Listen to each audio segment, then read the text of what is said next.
इस मंत्र में विश्व का चक्र के रूप में वर्णन किया गया है। भाव यह है कि परमदेव परमेश्वर की स्वरूप भूता अचिंत्य शक्ति का दर्शन करने वाले वे ऋषि लोग कहते हैं, हमने एक ऐसे चक्र को देखा है जिसमें एक नेमी है। नेमी उस गोल घेरे को कहते हैं जो चक्र के अरोह और नाभि आदि सब अवयवों को विशिष्ट किए रहती है तथा यथास्थ स्थान बनाए रखती है। यहाँ प्रकृति को ही नेमी कहा गया है क्योंकि वही इस व्यक्त जगत का मूल अथवा आधार है। जिस प्रकार चक्के की रक्षा के लिए उस नेमी के ऊपर लोहे का घेरा चढ़ा रहता है, उसी प्रकार इस संसार चक्र की प्राकृतिक रूपी नेमी के ऊपर सत्व, रज और तम ये तीन गुण ही तीन घेरे हैं। यह पहले ही कहे आए हैं कि भगवान की वह अचिंत्य शक्ति तीन गुणों से ढकी है।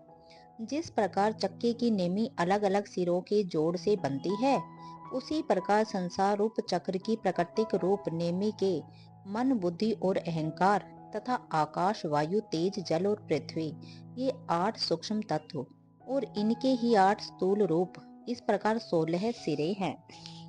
जिस प्रकार चक्र में अरे लगे रहते हैं जो एक ओर से नेमी के टुकड़ों में जुड़े रहते हैं और दूसरी ओर से चक्के की नाभि में जुड़े होते हैं, उसी प्रकार इस संसार चक्र में अंतःकरण की वृत्तियों के 50 भेद तो 50 अरों की जगह है और 5 महाभूतों के कार्य, 10 इंद्रियां, 5 विषय और 5 प्राण ये 20 सहायक अरों की जगह है। इस चक्के में 8 चीजों के 6 समूह अंग रूप में विद्यमान है। इन्हीं को 6 अष्टों के नाम से कहा गया है।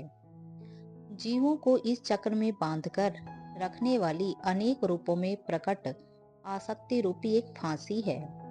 देवयान, पृथुयान और इसी लोक में एक योनि से दूसरी योनि में जाने का मार्ग, इस प्रकार ये 3 मार्ग हैं। पुण्य कर्म और पाप कर्म ये दो इस जीव को इस चक्र के साथ साथ घूमने में निमित्त है। और जिसमें अरे टंगे रहते हैं उस नाभि के स्थान में अज्ञान है। जिस प्रकार नाभि ही चक्के का केंद्र है, उसी प्रकार अज्ञान इस जगत का केंद्र है।